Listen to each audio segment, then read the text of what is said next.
Muchas gracias, Ivana, por la presencia. Sabemos que siempre andamos con la agenda apretada y, bueno, un placer tenerte acá presente, que te hayas tomado el tiempo de venir y, bueno, compartir los conocimientos. Así que, bueno, mientras se van tomando asiento, somos todo oídos.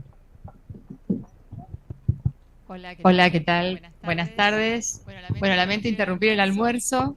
Soy yo la agradecida que nos hayan invitado, especialmente a Martín, es complicado su apellido, Martín, me vas a perdonar, y al doctor Carmona por organizar esta jornada. A ver, ¿me pueden escuchar así? Yo creo que sí. Perdón. No, por favor. Estoy acostumbrada a dar clases y creo que a veces es más sencillo, pero bueno, esta es una jornada y hay que hacer estas formas.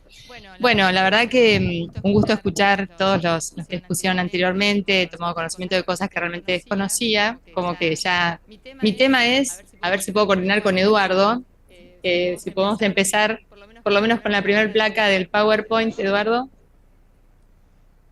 Mi tema de exposición es la ley 27275, que es básicamente una ley de derecho de acceso a la información pública, que es una de las formas de transparencia de la gestión pública, ¿no? Veníamos escuchando toda la impronta que ha tomado la provincia para llevar adelante esta tarea, hemos escuchado cómo la desarrollan. Y esta ley, que es a nivel nacional, me tengo que acordar que esto es a nivel nacional, ¿no es cierto? Estamos en un ámbito provincial, fomenta el uso de esta explotación, el uso, a poder aprovechar el acceso a la información pública. Es una invitación a la participación ciudadana y, como dije antes, un acto de transparencia de la gestión pública. Sí, perdón. Bueno, los antecedentes para nosotros sobre esta ley tan importante, que me sorprendí porque escuché al vicegobernador decir que Chubut ya lo había hecho en 1992, si no me equivoco, que ya tenían una ley de acceso a la información pública. ¿Qué es lo que pasa con las leyes cuando a veces no dan las herramientas? No, desconozco, pero si no dan las herramientas para que sean efectivas, terminan en letra muerta, lamentablemente, ¿no? Y esta ley de la que voy a hablar ahora, bueno, tiene por supuesto su antecedente en la Convención Americana de Derechos Humanos, donde habla en su artículo 13, lo voy a leer para no equivocarme, dice: toda persona tiene derecho a la libertad de pensamiento y de expresión. Y eso incluye el derecho a la libertad de buscar información, de recibir la información y de darla a conocer. Ese antecedente para nosotros fija las bases de esta ley, que ya veo que ha tenido otras leyes iguales, pero me interesa, como al igual que el Pacto de San José de Costa Rica o la Convención Interamericana, da herramientas para que sea efectiva. Así como la Convención Interamericana desarrolla o nos hace conocer una serie de derechos humanos que todos gozamos y tenemos, también a la vez da herramientas para hacerla efectiva, como es llegar a la Comisión Interamericana de Derechos Humanos con sus facultades consultivas, mediadoras, entre el denunciante y el Estado denunciado por la violación a los derechos humanos. Tiene también, en caso de no llegarse a una mediación, ir a la Corte Interamericana de Derechos Humanos para que se devuelva ese derecho al sujeto en caso de que así corresponda, por supuesto, ¿no? Esto es un proceso judicial a nivel internacional. Y en toda esta movida de promover los derechos humanos a nivel internacional, esa interacción entre el derecho interno de un Estado y el derecho internacional, es que nosotros con esta ley del 2017, la 27275, tenemos esta famosa ley, para mí, de acceso a la información pública, que hace efectivo la aplicación o uso de esos derechos. ¿Y qué es la información pública? Le podemos invitar a Eduardo que avance. Es todo tipo de dato contenido en documentos de cualquier formato que los sujetos obligados, que ya vamos a ver quiénes son los sujetos obligados, deben dar en información. ¿Y qué son todos esos documentos? Son datos o documentos que genera el área, el sujeto obligado, son aquellos datos que obtienen, que transforman, que controlan o que custodian. Todo dato al que el ciudadano tiene derecho a acceder a esa información. Y vamos a ver de quiénes son los sujetos obligados a dar información, que es lo interesante de esta ley, que específicamente la nombra, ¿no?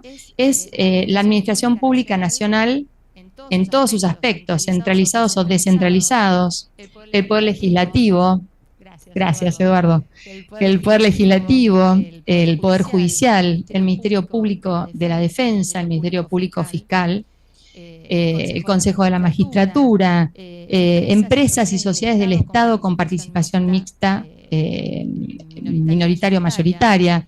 En general, me atrevo a decir, todos aquellos espacios, entes, organismos, que de algún modo reciben un fondo estatal, ¿no es cierto? De alguna manera hace la transparencia, que sepamos qué se hace con esos fondos, ¿no? Hoy hablaban de la importancia de los contribuyentes en las obras públicas que se llevan adelante, que son ellos los que de alguna manera colaboran para que se puedan concretar, básicamente, ¿no? Bueno, y la pregunta siguiente para Eduardo es, ¿quiénes pueden ejercer este derecho de acceso a la información pública? La respuesta es todos. ¿A quiénes nos referimos? Toda persona humana o jurídica, pública o privada. En esta jornada que me invitaron como una forma de capacitación, hoy hablaban de la importancia de la capacitación, de tomar conocimientos de las distintas herramientas que las leyes proveen a nivel nacional, provincial o municipal. Es importante que el común de la gente conozca que existe este mecanismo. Vamos a ver las formas, ¿no? Dice, ¿qué necesito para iniciar una SIP, una solicitud de información pública? Y esto está revestido de un manto de informalidad, ¿no? Hay ciertos requisitos mínimos como para poder contactar a esta persona que solicita una información. Y acá lo vemos. Muchas gracias, Eduardo. El nombre y el apellido, básicamente. Documento de identidad, solamente el número. Ni siquiera se le va a exigir una copia de su documento, un escaneo del documento, solamente el número. Un domicilio físico y electrónico, a efectos de poder intercambiar algún tipo de consulta o básicamente notificar su consulta, ¿no? La respuesta a esa consulta. Y, por supuesto, una descripción pormenorizada de lo que quiere informarse, ¿no? Sobre los datos que está queriendo consultar, ¿no? Acá dice descripción clara y precisa de la información que requiere. Porque esto tiene que darnos un marco de búsqueda, ¿no es cierto? Yo como organismo, dirección o sector que estoy obligada a dar información, tengo que saber qué es lo que me estás preguntando para poder evacuar esa respuesta. ¿Qué principios rigen al derecho de acción, de acceso a la información pública? Bueno, ya lo vimos al principio cuando hablamos el principio de informalidad, ¿no? Básicamente se pregunta o se exige lo mínimo para poder darle una respuesta. La gratuidad, el indubio pro petitor, ¿no? Esto de que ante la duda se le va a dar la información. Está priorizado como su derecho humano a tener acceso a la información pública. Y algo más importante también, no tienen obligación de acreditar la legitimación por la cual están pidiendo información. Cualquiera puede pedir una información, sea por una investigación académica, sea porque es periodista, sea porque es diputado, porque es senador, porque está haciendo un estudio de mercado.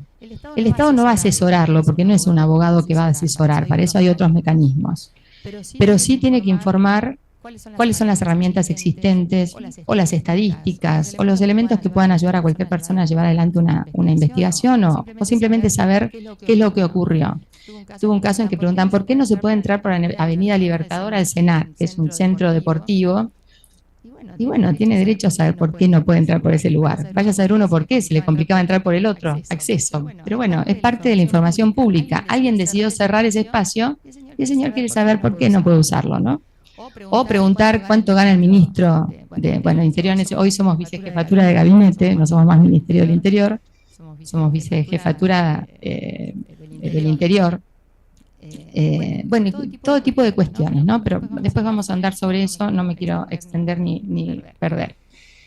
Y los principios que van a regir al sujeto obligado es la responsabilidad de actuar, la responsabilidad de facilitar la respuesta y el control que va a recibir sobre su tarea, ¿no? Recién hoy hablaban de la Oficina Anticorrupción, también está la Agencia de Acceso a la Información Pública, que va a tener la mirada sobre aquellos que tenemos la responsabilidad de informar. Después vamos a ver los sujetos que intervienen, pero no me quiero desorganizar en la... Bueno, viene acá. ¿Qué sujetos intervienen? Por favor, Eduardo, la próxima. ¿Qué sujetos intervienen en el ejercicio de este derecho? ¿Quiénes participan cuando se activa una solicitud de información pública? Un poco ya los fuimos nombrando. Interviene el requirente, ¿no? El que va a solicitar, ya sabemos que cualquiera puede llevar adelante esta solicitud. El sujeto obligado a dar la respuesta. Cada organismo de estos que nombré, tanto por legislativo, el ejecutivo, la administración pública, el Consejo de la Magistratura, etcétera, etcétera, tienen que arbitrar los medios para generar una unidad que dé respuesta a estas inquietudes. Yo estoy en el área de la jefatura de gabinete, me voy a referir a los ministros, a los ministerios. Nosotros sabemos que son autónomos, que se organizan de acuerdo a la cartera que lleva adelante la función del ministro, con lo cual todas estas áreas tienen distintos nombres, más o menos parecidos, pero llevan adelante la misma función. En mi caso, en el interior, es Dirección de Control de Procesos, Integridad y Transparencia. Hasta que lo termine de decir, se fue la persona, porque es larguísimo. Otros son más simples, dicen Dirección de Acceso a la Información Pública, bueno, y así sucesivamente. Pero es obligación de cada una de las áreas generar un espacio para que la persona pueda acceder a este pedido de información como derecho humano. Y por otro lado tenemos la Agencia de Acceso a la Información Pública, que ya vamos a hablar de ella, pero básicamente es un ente de aplicación de nuestros espacios. Cuando digo nuestros espacios hablo de los responsables, de los sujetos obligados a dar la información, pero que además, un poco así como hoy comentaba el doctor Carmona, también de asesoría, de consulta, ¿no? Lo mismo que la Oficina Anticorrupción. Son los que van a controlar la actividad de los entes obligados o los sujetos obligados que tienen la responsabilidad de dar la información, pero que a su vez van a colaborar con la capacitación, la interconsulta. En caso de dudas vamos a ver que a veces se generan consultas que dentro del mismo organismo no sabemos a quién corresponde girar esa consulta. Entonces la agencia, que tiene una visión más amplia, que conoce mucho más en algunos aspectos cómo redirigirlo, podemos girarlo a ella para que nos oriente. Bueno, la Agencia de Acceso a la Información Pública. Para variar, me adelanté con el PowerPoint, no puedo con mi genio, vamos a tratar de ir en orden. Es un ente autárquico con autonomía funcional en el ámbito de la jefatura de gabinete de ministros. Es el ente de aplicación de cada sujeto obligado, como les había dicho, y vela por el cumplimiento de los principios de la Ley de Acceso a la Información Pública en todos estos aspectos que yo les comentaba, ¿no? Esto de controlar, pero a la vez capacitar, a la vez evacuar consultas. Y es muy importante que el sujeto obligado a dar las respuestas que solicitan los requirentes sea un nexo entre la agencia, ¿no? Porque todos estos sujetos que participan, cada uno con sus propios intereses, por un lado el requirente, por el otro lado los dos órganos de control que están mirando lo que hace el sujeto obligado, tengamos un feedback, ¿no? Una relación de ida y vuelta en pro de lograr el objetivo, ¿no? que es dar información, dar transparencia a la gestión pública, ¿no? ¿Podemos avanzar, Eduardo? Estamos muy bien, gracias. Responsabilidad de los sujetos obligados, ¿no? Esto es básicamente mi responsabilidad en la dirección que me toca en este momento llevar adelante. Gestionar las solicitudes de acceso a la información pública recibidas, asegurando que se cumplan los plazos establecidos por la ley para sus respuestas. Es decir, voy a recibir la consulta, la voy a analizar para ver si reúne las condiciones, porque después se suscitan algunas cuestiones que no quiero adelantarme, y la voy a girar al espacio que sea necesario, es decir, voy a brindar asesoramiento a las distintas áreas de la organización sobre normativa de acceso a la información pública y protección de los datos personales, porque acá los datos personales también juegan un rol importante. Si bien esta ley es pro solicitante, tiene sus limitaciones, como son básicamente los datos personales, y hay muchos más, ya vamos a ver que hay muchos más, cuando esté en juego la gestión pública, el interés general por sobre el particular, con lo cual, si bien es muy taxativo y restrictivo, se debe evaluar, ¿no? Hasta qué punto se da la información. Evaluar la información solicitada para determinar su disponibilidad y accesibilidad, así como posibles excepciones o limitaciones legales de acceso. Puede ocurrir que me hagan una consulta sobre una cuestión que no es de mi competencia. Entonces también la ley prevé, para no perder tiempo, para no dilatar, para no dejar muerta una solicitud sin su respuesta respectiva, la posibilidad de redirigir al área que corresponda, si la conozco, esa consulta, o consultarlo directamente con la agencia que va a orientarme. Después habla de que tenemos la obligación de preparar las respuestas de las solicitudes de información pública, asegurando su coherencia con la normativa aplicable y su comprensión por parte de los solicitantes. Esta es otra cuestión. Supongamos que, yo les comenté, creo que preguntaban cuánto gana el ministro del Interior en ese momento. Entonces me decían, bueno, no, o sea, porque está la otra parte, ¿no? El que tiene que dar la información es un poco reticente a abrir sus puertas y decir, mostrarse, ¿no? Así desnudo. Yo soy esto es lo que estoy haciendo. Les cuesta, sobre todo al principio cuando se cambian las gestiones y tienen que entender que esto no soy yo personalmente que quiero saber lo que está haciendo el señor, sino que hay una ley detrás mío que me obliga a decirle, señor, usted tiene que dar esa respuesta. Entonces, muchas veces se plantea, bueno, pongámosle la ley, la normativa. Le digo, no, porque el señor no es contador. Acá hay que decir lo que gana, así de simple, en números concretos, ¿qué es lo que quiere saber el señor? No, digo señor, solicitante, requirente. Así que bueno, no podemos dar una información confusa o difícil de acceso. Esta responsabilidad de facilitar el acceso a la información habla también de la claridad con la que uno tiene que enviar esa información. Y después, la responsabilidad de los sujetos obligados respecto de la agencia y la Oficina Anticorrupción.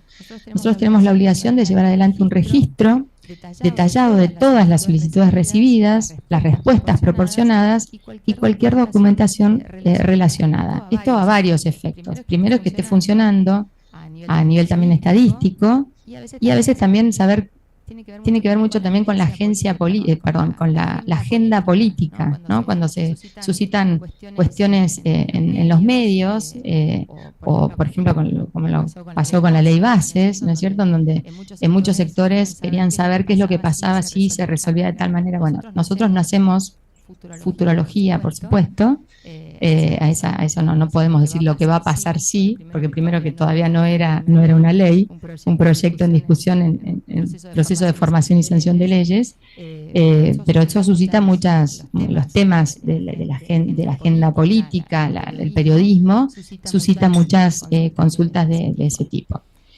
Otra de las obligaciones que tienen los sujetos obligados es la de reportar ante la Agencia de Acceso a la Información Pública en forma periódica, yo les diría concretamente mensualmente, las solicitudes de acceso a la información pública que recibimos. Y por otro lado, que hoy se habló muchísimo y que yo coincido absolutamente, es capacitar al personal de estas áreas para garantizar el conocimiento y cumplimiento de la normativa. Hoy hablaban de que ya en Chubut existía desde 1990 y pico la Ley de Acceso a la Información Pública, y en contraposición hablaban de que eran una de las últimas en transparencia. Entonces, ¿cómo se puede entender eso? Bueno, pasa esto, la capacitación como base, el conocimiento para poder avanzar. Y además esto de dejar de lado el yo sé todo, porque nunca nadie todos sabemos todo. Entonces es importante siempre estar informado, actualizado, bueno, nada que ustedes no sepan. Podemos avanzar. Muchas gracias, Eduardo va a full. ¿Cómo podemos gestionar la solicitud de acceso a la información pública? Y esto tiene que ver con el principio de informalidad sujeto a determinadas cuestiones para que se pueda llevar adelante, ¿no? Avanzamos. La primera vía que traigo acá, pero que también escuché que estaba complicado para la provincia, es el trámite a distancia, los famosos TAT, ¿no? Pero para eso tiene que existir la tecnología que dé acceso a la población en general sobre estos sistemas, ¿no? Pero no se queda con esto, porque se sabe que esto ocurre, que no en todos los sectores podemos contar con un sistema electrónico. Están las famosas mesas de entrada, que eso sí lo tenemos de toda la vida, donde se puede recibir directamente la petición en forma escrita y se le va, por lo menos en Nación, inmediatamente a otorgar un número de expediente electrónico y va a empezar a girar esto que comentábamos antes. Y la tercera vía es el correo electrónico. Cada organismo debe tener a disposición, publicado en sus páginas web, esto hacia la transparencia, los medios por los cuales, o mejor dicho, el correo por los cuales pueden acceder a esta información e inmediatamente pasa nuevamente a ser un expediente electrónico con su número respectivo que se va a notificar al interesado para que incluso el interesado pueda entrar desde su casa y ver cómo avanza esa información. Bien. Bueno, esto es un detalle menor, la solicitud puede ser en estos medios electrónicos, ya lo sabemos, cualquier día del año, todos los días del año, y por supuesto los plazos que tenemos van a empezar a contar a partir de la fecha hábil siguiente. Y esto que sigue, ya lo habíamos comentado también, cada sujeto sujeto obligado, debe adecuar sus estructuras orgánicas a incorporar una de las unidades con las atribuciones necesarias que le permitan articular las políticas de acceso a la información pública, ¿no? Esto entre el requirente, las áreas internas a las cuales se va a girar esta petición para que den una respuesta. ¿Podemos avanzar, Eduardo? Cuando ingresa una solicitud de ingresos públicos puede ocurrir lo siguiente, que no corresponda. Así como estamos abiertos a dar información, no podemos dar una información que no tenemos o no está dentro de nuestra área. Entonces, ¿qué se hace? En ese caso se remite el expediente electrónico al sujeto que yo entiendo tiene esa información cuando la sé, ¿no? No sé si voy igual. Sí, gracias, Eduardo, estamos bien. En caso de que yo desconozca cuál es el área que tiene la respuesta, lo voy a remitir a la Agencia de Acceso a la Información Pública para que nos oriente. En realidad, ella se va a encargar de redirigirlo. Y por último, cuando no tienen relación con el área, ni corresponde a una pedido, a una petición de acceso a la información pública, se cierran cuando ocurre esto, ¿no? Se cierra el expediente y se archiva. Por otro lado, puede ocurrir que sí corresponda, que es lo que todos esperamos.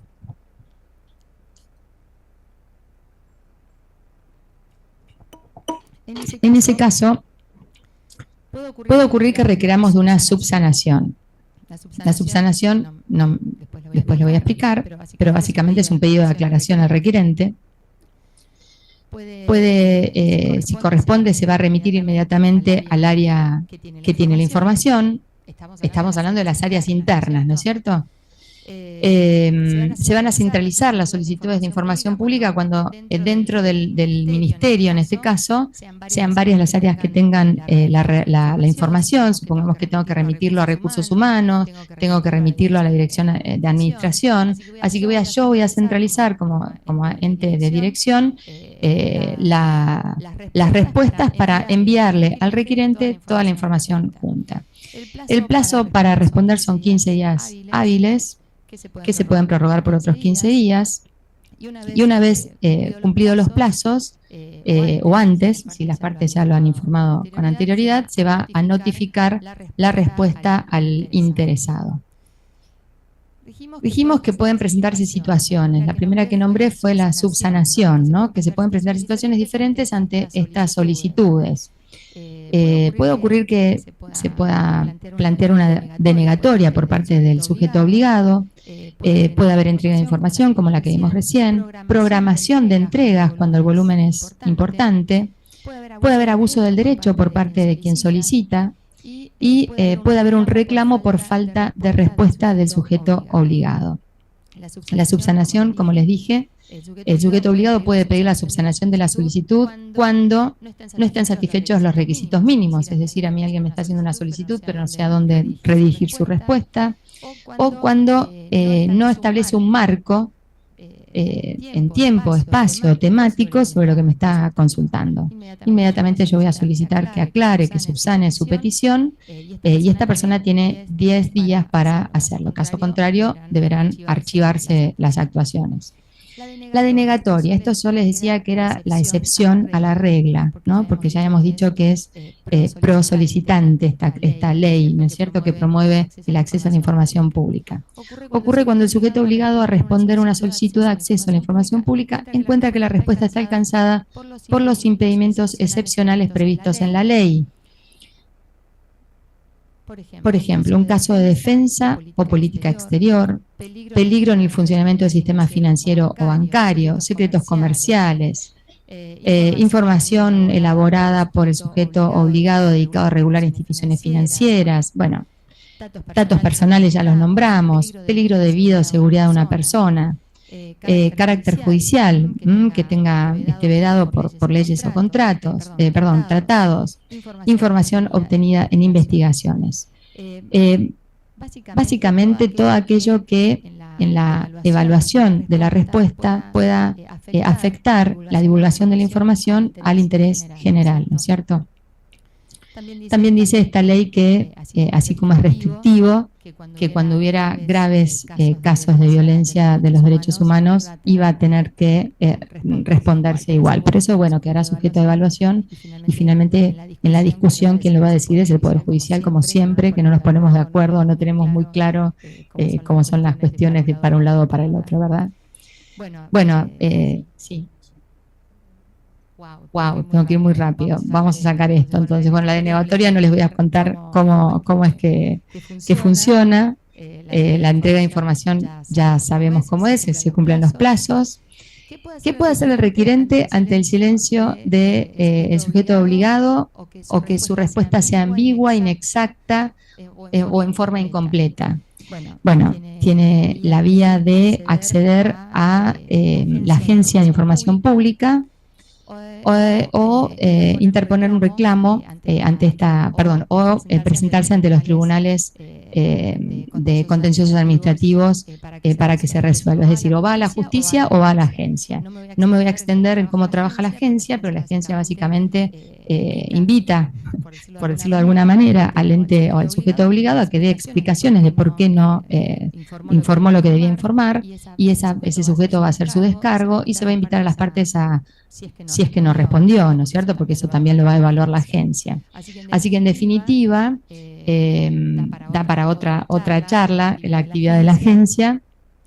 En definitiva, pueden ver ustedes que existen herramientas en esta ley que la Nación invita o invitó a cada una de las provincias para que en su autonomía, en el ejercicio de su autonomía, también la implementen, y que gustosamente, por todo lo que escuché hoy, evidentemente están implementando acciones para que exista la transparencia en la gestión pública. Así que bueno, agradecerles nuevamente que me hayan invitado.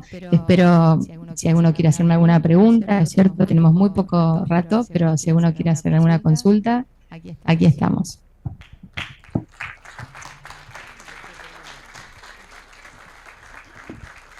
Escucho. No me pregunte nada que no sepa.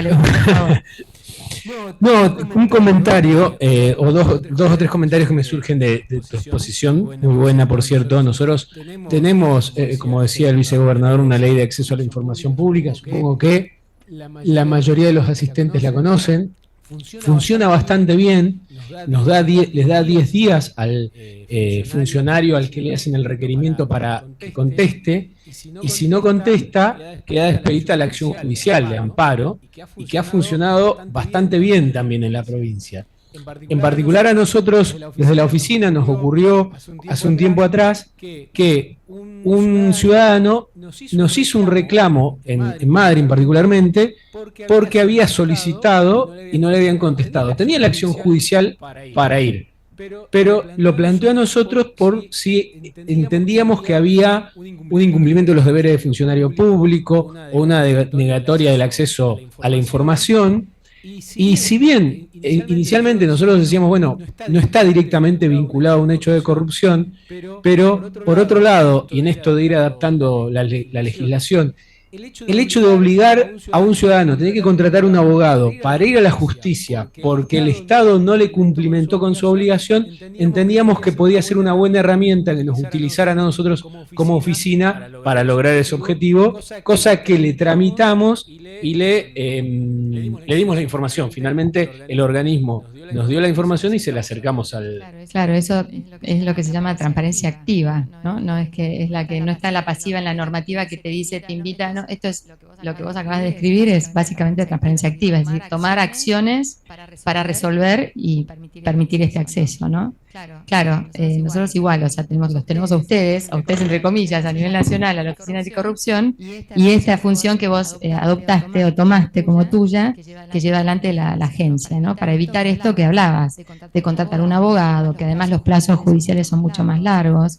Así que, bueno, felicitaciones porque eso es transparencia activa netamente. Y te iba a hacer una pregunta puntualmente. La otra vez justo estuvimos en el foro en La Pampa, y se trató el acceso a la información pública como uno de los temas centrales también en el foro de oficinas anticorrupción. Y respecto de la agencia, planteaban que da como informes o pautas, no me acuerdo cómo era que las denominaba, y recuerdo un caso que dieron, y esto para preguntarte qué opinabas al respecto, en donde la agencia se había expedido que la información pública que estaban los sujetos obligados a dar era incluso lo que había, siempre que esté vinculado al requerimiento, ¿no? O a una actividad pública, lo que había en los correos privados de los funcionarios. Es decir, ya no solo el correo oficial, sino el correo particular de uno, mientras esa información que había en ese correo fuera información pública o de la función que llevaba adelante.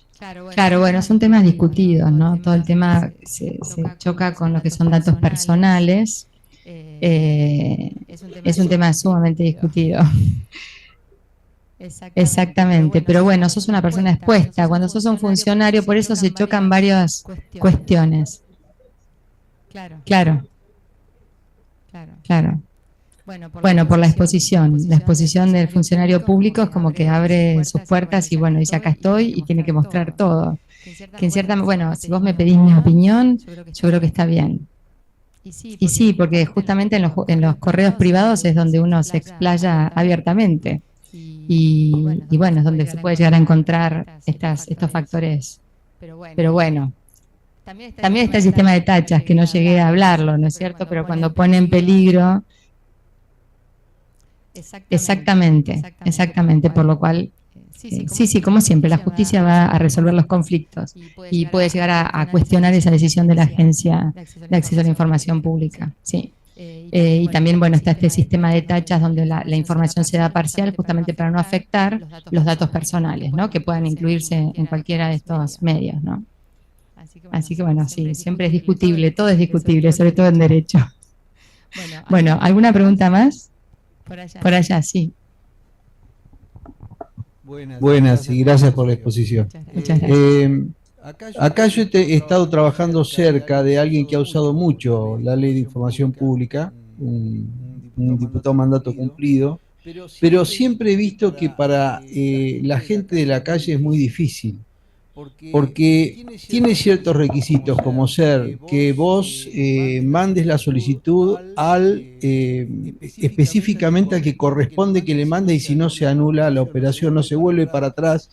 Supongamos que se la mandás al ministro y no al subsecretario, y el que tiene que contestar es el subsecretario porque el ministro, un ejemplo, ¿no? Y he visto que eso es un impedimento para muchos. Los de la calle no lo podrían hacer, tienen que tener conocimiento fundamentalmente del derecho. Y por otro lado, tampoco veo que haya una publicidad masiva, que es una obligación del Estado, de enseñar realmente cómo se aplica a una persona de la calle esto, ya sea a través de una oficina como la que ustedes proponen en la ley, o a través de, no sé si de una fiscalía anticorrupción o de o de otro organismo, pero sí por lo menos que la gente sepa y que se le facilite el trámite. Perdóname, te hago una pregunta a lo que vos planteás.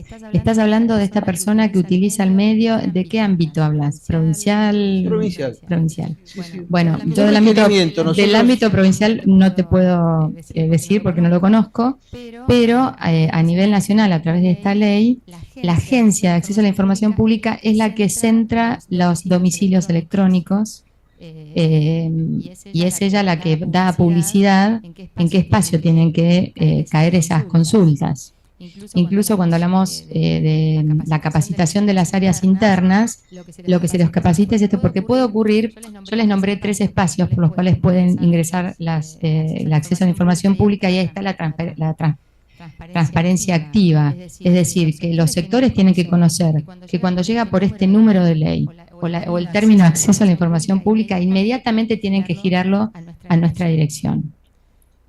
Por lo menos así nos manejamos, porque si no para nosotros sería imposible. A mí me ocurrió cuando asumí en esta dirección que de golpe apareció una dirección que antiguamente se ocupaba de acceso a la información pública, que en el cambio de gestión quedó muerta.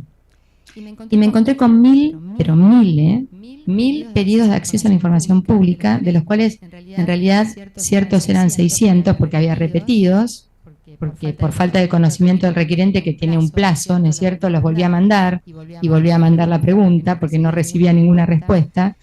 Y ahí inmediatamente la dimos de baja esa dirección, previo a contestar las 600 consultas. Y sobre esas 600 consultas recibí un llamado de atención por parte de la agencia, porque se habían vencido los plazos. Por supuesto, expliqué la situación, ya teníamos la respuesta, cuando hice el descargo ya habíamos notificado al interesado, pero sí, son cosas que se tienen que ir puliendo en cada organismo. Pero está previsto esto, centralizar las direcciones y a través de las páginas oficiales. La transparencia hace eso, la publicación de toda la cuestión que se lleva adelante, no solamente en transparencia, sino en todas las áreas de la gestión de gobierno.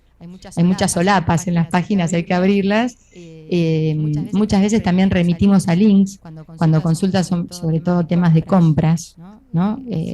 Cuántas cosas en qué periodo se compró a tal empresa, determinada cantidad, una forma de responder, porque el Estado no tiene obligación de reelaborar la respuesta. Así como está, yo te la tengo que dar. Y te puedo remitir a un link. Ahora, cuando uno abre el link de comprar o compras, no sé, alguien me va a corregir, es un poco complicado también. Entonces, en ese caso, se pueden pedir aclaraciones o se puede dar el número del código del expediente, ¿no es cierto?, como para orientar al interesado. Pero bueno, sí, son todas cuestiones que a lo largo del ejercicio se van puliendo. Me imagino que, no estábamos tan mal. En Chubut vino muy bien la aclaración del doctor Carmona, porque, yo había escuchado que estaba en 1990 y pico la ley, pero bueno, no, la están implementando y con transparencia activa, que es tomar parte de las cosas que todavía no están resueltas. Sí.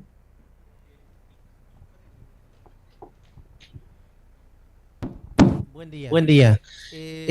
Mi pregunta es, ¿qué actitud toma la Agencia de Información Pública ante el incumplimiento del requerido? Bueno, claro, eso es lo que no... Sí, la agencia lo que hace es primero invitarte, tenés un plazo de 5 días, a hacer un descargo. Y antes de invitarte a hacerte el descargo va a analizar si corresponde o no a una petición de acceso a la información pública. Luego de esos 5 días que vos remitís tu descargo, lo va a evaluar, va a verificarlo y va a invitar a las partes en caso de que no se haya dado respuesta. Supongamos que yo puedo tomar varias posiciones o decir me retrasé o la información es esta, ya la envié. O no es que no es clara, está todo, o sea, todo surge, hoy hablaban de la importancia del sistema del expediente electrónico. Eso es correlativo, todo figura en el expediente, no hay forma de engañar al sistema. Con lo cual, cuando hay un reclamo al sujeto obligado que figura en el expediente, huelgan las palabras, ¿no es cierto? Solamente hay que remitir a que vos emitiste la respuesta y está la respuesta clara. Ahora puede ocurrir que yo entienda que no corresponde a una solicitud de información pública y la agencia entienda que sí. Bueno, eso es una cuestión que se va a resolver una mediación y que tiene que estar de acuerdo el requerente, ¿no es cierto? Eso se firma un acta de acuerdo y se resuelve de qué manera se va a dar la respuesta. Y si hubiera un incumplimiento doloso del requerido. Bueno, acá tenemos a la Oficina Anticorrupción en Chubut y en La Nación lo mismo.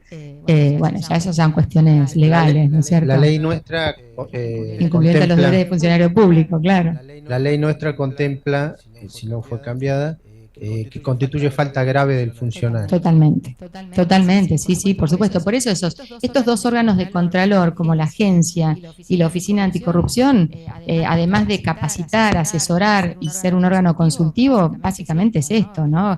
La transparencia, que la gestión pública esté expuesta y salten todas estas cuestiones delictivas, ¿no? De falta de los deberes de funcionario público. Gracias a vos por la consulta. ¿Alguien más? Bueno, lamento haberles interrumpido el almuerzo. Ahora dirán cómo seguimos. Muchas gracias nuevamente por la invitación.